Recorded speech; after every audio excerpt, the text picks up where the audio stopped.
Hey guys, Cigar Surgeon here with another Cigar Federation video review. Today we're going to be talking about another Gurkha. Today it's the Gurkha Ninja, again from the Godzilla sampler pack. It's a 60 ring gauge, it's a Gordo 6x60. A little bit about this cigar that Gurkha describes as a medium full, and they say it's in the 80 to 90% medium full range, so almost a full-bodied cigar. Comes in a variety of different vitolas, which we'll talk a little bit about in the written review. But talking about the cigar itself, it's got the Brazilian Maduro wrapper. You can see it's got that nice dark wrapper on it. Binder on this is the Dominican Criollo 98, and the filler is a mixture of Dominican and Nicaraguan. So interested to try this guy out. I was kind of cheating before the review and doing some noses on the foot, and there was some stuff in there that I was picking up that had me really intrigued to try this out. So talking about the official nose here, lots of leather on the wrapper. I mean, just a leather with some spicy cedar underneath it. And I mean, it's just, you can really pick up the spicy cedar, cuts through that leatherness, but that's about it. In the foot, there's a sweetness, almost a sweet grass, kind of like if you mixed honey and grass together. I don't know that I've ever picked up that combination before. So very interesting. So we'll get to lighting here, we'll get to cutting, we'll start talking about the flavors.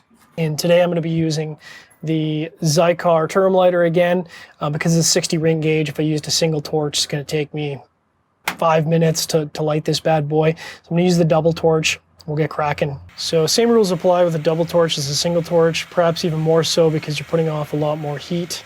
You got to be really careful to keep that flame back from the cigar, away from the wrapper, and just moving it in circles to keep that heat evenly distributed. Make sure you're not torching, scorching one part of the tobacco. Just want to get that tobacco ignited. All right, so we got a nice burn going on there. I'm going to use the Cigar regular cut. We talked about this last review. If you use a deep V or if you use a guillotine on a larger ring gauge, sometimes the draw can be a little too open. I find larger ring gauge cigars to have a bit of an open draw on them, so you actually, might want to use a punch here. I'm going to use my V cut because that's kind of what I use. Nice solid V cut.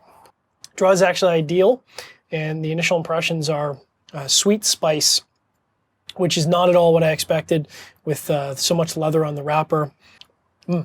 Along with that sweet spice, I'm getting some chocolatey notes. Sort of a dark chocolate, not a sweet chocolate. Interesting. Now the leather is starting to come through in the post draw. We're only a couple puffs in, so there's a long way to go, especially on a 60 6x60. Interestingly, the retrohale is a little subdued. Getting more of that spicy cedar on the retrohale, but it's not strong. It's very light medium. Most of the flavors I'm getting right now are from the regular draw, which is interesting because normally the retrohale for me is going to provide a lot more flavors than the regular draw. So we'll keep an eye on this and check back as the first third settles in. We're about 8 minutes in here, and the first third's starting to settle in. On the regular draw, I'm getting some green cedar post draw, and I'm getting some pepper and spices. It's light. I shouldn't say that, actually. It's not light. It's light medium. And the pepper sort of picks up after you take a draw. So post-draw, the pepper continues to increase in intensity to about a medium level. So it's an interesting start. I'm really enjoying it. There is an underlying sweetness there, which kind of brings it all together. Talking about the retrohale, there's this honeyed sweetness on the retrohale. Interestingly enough, I'm not getting any of that spices. I'm not getting any of that cedar on the retrohale. Mostly what I'm getting is that intense honeyed sweetness. So it's an interesting start. I'm enjoying this, I think, a lot more than the previous review. This is probably a little bit more close to what I enjoy from my palate. So it'll be interesting to check in throughout this first third and the rest of the cigar and see what other flavors come to the surface. Hitting the 15-minute mark, and now I'm starting to get the spices in the retrohale. It's nice. They're balanced. They don't blow your nose away. I know that, sometimes I do enjoy a cigar that's got a lot of spice and bite to it. Here it's at a medium level, so it's enough to give you a bit of a kick on the retrohale without blowing your palate, in this case your nose away. The cigar's really come together. The first third's kind of settled in now, so you get that initial draw of spices and pepper, you get that underlying honeyness, finishes with the leather, and the leather doesn't linger for long because that pepper ends up cutting through the leather. I'm enjoying this. This is a great start to this cigar. If you followed my reviews, I'm not a big fan of the large ring gauge. I think it'd be interesting to see this in a box press. That'd be kind of interesting for me. Now, it does come in a variety of other vitolas, I think 5 other vitolas, so we can certainly check that on cigarfederation.com. I'll have a write-up of that. In the 35-minute mark, and really no profile changes to talk on here. The cigars really settle into this really nice initial spice and cedar with the underlying honey. You get that little bit of leather on the post draw, and then you get that pepper that kind of steps up. Now, the pepper started out really intense. It was kind of hitting that medium level, but right now it's at a light medium, so it's not necessarily cutting through the leather. It's kind of mixing in with the leather, but the first third has settled in really nice. This is a great start. I'm really enjoying this and looking forward to seeing if there's any profile changes going into the middle third, and if so, what those changes are. So I'll check back in when I have something to report.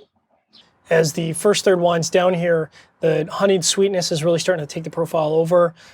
It's not super dominating all the other flavors, but it's definitely standing out from all the other flavors. So my draw gets that honeyed sweetness, you get all those other flavors, it carries through into the post draw, and then you're left with that pepper, and the pepper just kind of lingers for a bit and then fades away for the next draw. Great start. Looking forward to seeing what happens in the middle third here. Should be in the middle third in about maybe 5-10 minutes. You can see that's got that nice clean burn line there. So interested to see what the middle third has to offer. Passing the 45-minute mark, more of the same profile. The only standout here is it transitions into the middle third. The Gurkha Ninja transitions into the middle third, getting a little bit more cedar. It's just balancing out the flavor profile. Still more of the same, that honeyed sweetness, the spices, the pepper post draw, a little bit of leather. Quite good. We'll see how the flavor profile adjusts as it gets in the middle third here, and I'll report back as it changes to see what else comes up. Just passing the 1 hour mark, and the middle third's really settled in. That pepper in the post draw is kind of taking over. So really what I get is the regular draws, that nice rich honey sweetness. The leather subsided in the post draw, and it's been really replaced by spices and pepper. They're not too intense. They've got a nice body to them that just gives a roundness to the whole flavor profile. Again, really enjoying this cigar. It's progressing nicely. The flavors are progressing nicely. So we'll see if there's any other changes before it gets into the end of the middle third here, and I'll check back in. Hitting the hour and 15-minute mark, and I was talking about the leather sort of being absent from the post draw. That's sort of true, except as the pepper gives way and I spend a little bit of time sort of not taking another draw, I am picking up that leather. It's very light, maybe light medium, but it's really coating the palate. Again, I think it just adds a little bit of body here. Very much enjoying the middle third, very much enjoying this cigar so far. I'd be interested to try this cigar in a different vitola for sure. In the end, this is probably going to land in the high 5-pack mark for me. And I say that as a guy who really doesn't like the larger ring gauge stuff. So I think that's huge props to the Gurkha Ninja. One thing to comment on, which I haven't really talked about, is the draw has been really good. It's been in the ideal zone. I talked at the start about larger ring gauge cigars typically having a loose draw. That's not the case here.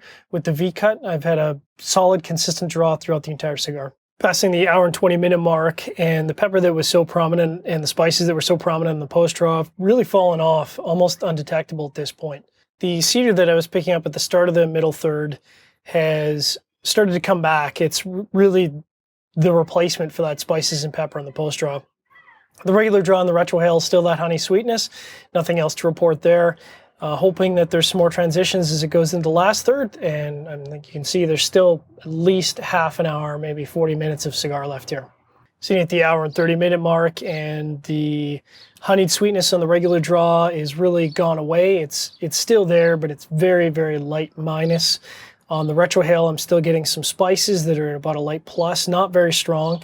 And then the post draw is really dominated by that cedar. That cedar is just completely taken over the post draw. There's no leather, there's no pepper, there's no spices.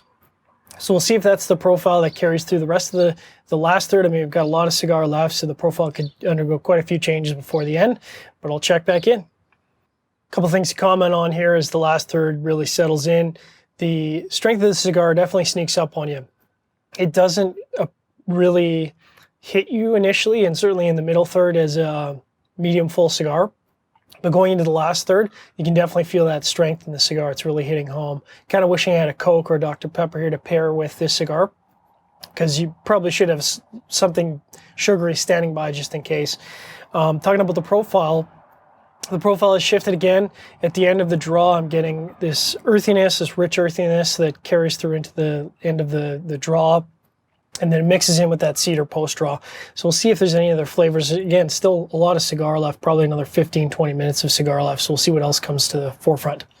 Coming up on the 2-hour mark, and there's smoky barbecue that's coming through, kind of mixing it with that earth, carries through into the post draw. Smoky barbecue really disappears at that point, and that earthy takes over. The cedar's still there, but the earthy is really, that earthy note is really dominating the post draw, dominating the regular draw. There's a little bit of honeyed sweetness on the retrohale, hints of spices in the retrohale. That's about it. That's all you're getting on the retrohale. Wrapping up the review of the Gurkha Ninja XO, the Gordo. Definitely a medium full, almost full-bodied cigar. I can definitely feel the strength of the cigar as I wrap up the review.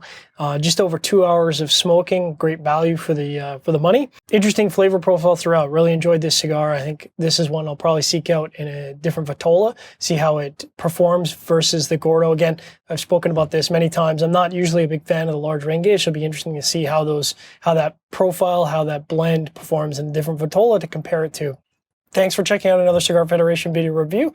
We'll be back next week. If you enjoyed the review, give us an up thumbs, an upvote, toss us a comment. You can always email us, surgeon@cigarfederation.com, and of course, make sure to check out the written review at cigarfederation.com. Thanks very much.